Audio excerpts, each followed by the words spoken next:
అదే RTV app వార్తల్ని క్షణాల్లో చదివే అవకాశం ఉంటుంది. ఒక న్యూస్ పేపర్, ఒక టెలివిజన్ ఛానల్ మీ చేతుల్లో ఎప్పుడూ ఉంటాయి. నా మీద నమ్మకంతో తిరువూరు నియోజకవర్గం తెలుగుదేశం పార్టీ అభ్యర్థిగా నన్ను ప్రకటించిన తెలుగుదేశం పార్టీ జాతీయ అధ్యక్షులు మా నాయకులు చంద్రబాబు నాయుడు గారికి పాదాభివందనం తెలియజేస్తున్నాను.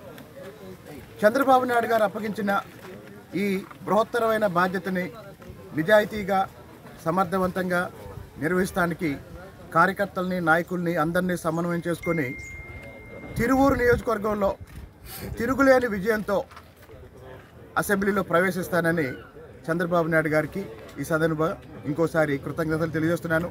నన్ను తిరువూరు నియోజకవర్గం అభ్యర్థిగా ప్రకటించడంలో నాకు పూర్తిగా సహకరించిన యువనేత లోకేష్ గారికి, అలాగే విజయవాడ తెలుగుదేశం పార్టీ, విజయవాడ లోక్సభ తెలుగుదేశం పార్టీ రథసారథి మమ్మల్ని ముందుండి నడిపిస్తున్న కేసినేని శివనాథ్ గారికి, అలాగనే శాసనమండలి మాజీ సభ్యులు జోన్ 3 కోఆర్డినేటర్ సత్యనారాయణ రాజు గారికి, అలాగే తిరువూరు నియోజకవర్గంలో 4 మండలాల మండలాధ్యక్షులు, తిరువూరు పట్టణ కమిటీ నాయకులు, తిరువూరు నియోజకవర్గం కార్యకర్తలు అందరికీ ఇంకొకసారి కృతజ్ఞతలు తెలియజేస్తూ తిరువూరులో తెలుగుదేశం జెండా ఎగరేస్తానని ప్రతిజ్ఞ చేస్తున్నాను.